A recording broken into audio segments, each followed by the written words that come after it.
High বন্ধুরা, দেবার্চনা কিচেনে প্রতিদিনের মতো সবাইকে ওয়েলকাম।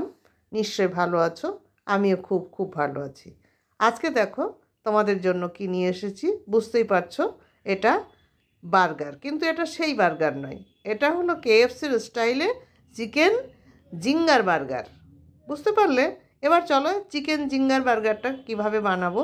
আমি নিয়েছি মাংসের ফিলে করে নিয়ে এসেছিলাম দোকান থেকে চিকেন নিয়ে এসে এবার আমি একটু চাকু দিয়ে এটাকে ফুটো ফুটো ফুটো ফুটো করে দিচ্ছি এইভাবে। এখন আমি দিয়ে দিচ্ছি পরিমাণ মতো লবণ। এবার আমি এর মধ্যে পরপর আর একটু কী দেবো দেখো, তোমরা দেখতে থাকো। আমি দিয়ে দেবো এখন একটু গোলমরিচের গুঁড়ো। এটা যতটুকু মাংস হবে তোমরা ঠিক সেইভাবে যে কটা বার্গার করবে সেইভাবে তোমরা করে নেবে। আর দিচ্ছি রসুন বাটা,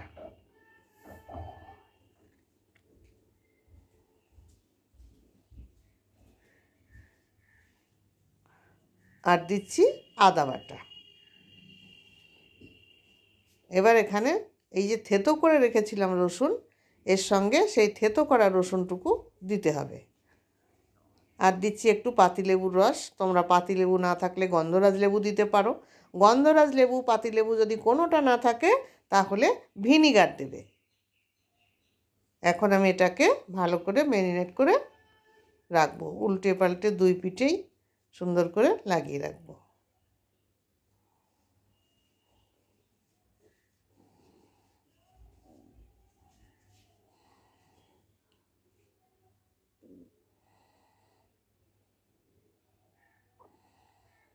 এবার ঢেকে দিলাম। এখন দেখো এটাতে আছে মিয়োনিজ আছে। আমি এই বাটির মধ্যে একটু মিয়োনিজ দিয়ে দিচ্ছি, আর দিচ্ছি একটু টমেটো সস দিয়ে এটাকে সুন্দর করে বেশ মিলাবো, ফেটিয়ে ফেটিয়ে সুন্দর করে দুটো একসঙ্গে মিশিয়ে নেব। মেশানোটা যত সুন্দর হবে তত কিন্তু দুটোর সঙ্গে মিলটাও ঠিক হবে। এখন আমি নিয়েছি কর্নফ্লাওয়ার, তার মধ্যে দিয়ে দিলাম একটু লবণ, আর দেবো একটু গোলমরিচের গুঁড়ো।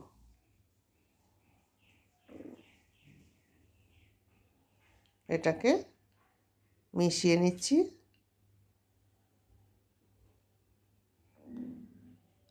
আর দিয়ে দিচ্ছি কাশ্মীরি লঙ্কার গুঁড়ো, জাস্ট রং করতে হবে, তার জন্য দেখতে সুন্দর লাগবে কালারটা, এই জন্য একটু কাশ্মীরি লঙ্কার গুঁড়ো আমি দিয়ে দিলাম। বেশি দেইনি, দেখতে পেরেছো অল্পই দিয়েছি।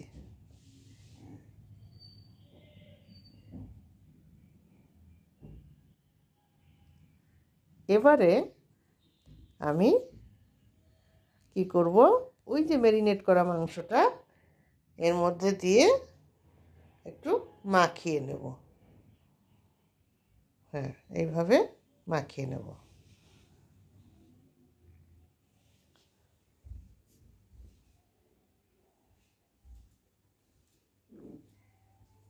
এবার আমি ফ্রিজের যে ঠান্ডা জল, সেই বরফ জলের মধ্যে একটু চুবিয়ে দিলাম। এটা কিন্তু ফ্রিজের বরফ জলে অবশ্যই চোবাবে তোমরা, তা না হলে ঘরের টেম্পারেচারে যে নর্মাল টেম্পারেচারের জলে দিলে হবে না। এটা ঠান্ডা বরফ জলে দিতে হবে, দিয়ে আরেকবার কোট করতে হবে।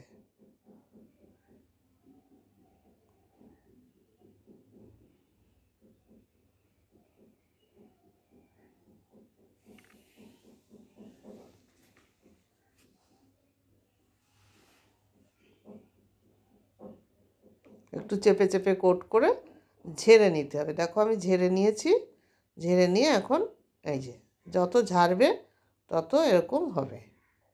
হ্যাঁ, এইভাবে ঝেড়ে নিতে হবে। আমি দুটোই এইভাবে ঝেড়ে ঝেড়ে মাখিয়ে করে নিয়েছি। এখন আমি এটাকে দিয়ে দিচ্ছি তেলের মধ্যে। প্রথমে তেলটা গরম করে নিয়েছি, তারপরে আমি এটা মিডিয়াম টু লোতে দিয়ে দিয়েছি। দিয়ে এই চিকেন পিস আমি দিয়ে দিলাম। দেখো আমি বেশি করব না, দুটো করব বার্গার, কারণ আমি বারবার বলেছি আমার ঘরে খাওয়ার লোক কিন্তু খুব কম, এই জন্য আমি দুটো বার্গার বানাবো।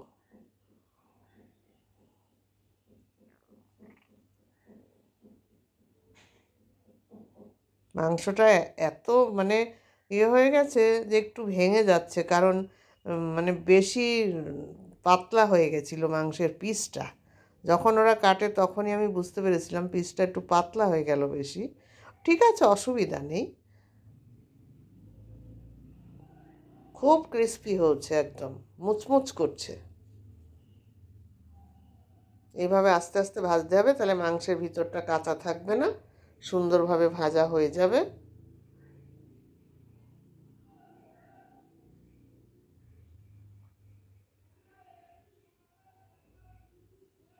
এখন আমি ওই পাউরুটির পরে এবার বাটার লাগিয়ে নিচ্ছি সুন্দরভাবে। বাটারগুলো চারিপাশ দিয়ে খুব ভালোভাবে মাখিয়ে নিয়েছি। এবার আমি কি করব না, ফ্রাই প্যান বসিয়ে দিয়েছি, দিয়ে এই ফ্রাই প্যানের ওপরে পাউরুটি যেদিকে বাটার দিয়েছি ওই দিকটা আমি একটু ছেঁকে নেব। এটা একটু ধৈর্য সহকারে করতে হবে, যাতে একটু লাল লাল হয়ে যায় পাউরুটিটা, নইলে সদ্য কাঁচা পাউরুটি খেলে ভালো তো হবেই না, গ্যাস হবে। আর তারপরে এটা পদ্ধতিটাও এইরকম, সেভাবে তোমরা করবে। আমি উল্টে পাল্টে দুদিকেই সমান করে করে নিচ্ছি। দেখো লাল লাল হয়ে এসছে, দেখতে পাচ্ছ বন্ধুরা। এখন আমি নামিয়ে নিয়েছি।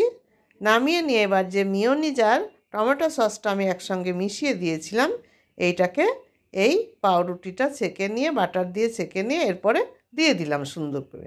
এখন এরপরে দিয়ে দিলাম লেটুস পাতা। এই লেটুস পাতার পরে আমি দিয়ে দিচ্ছি চিকেন, তারপরে দিয়ে দেবো এক পিস টমেটো।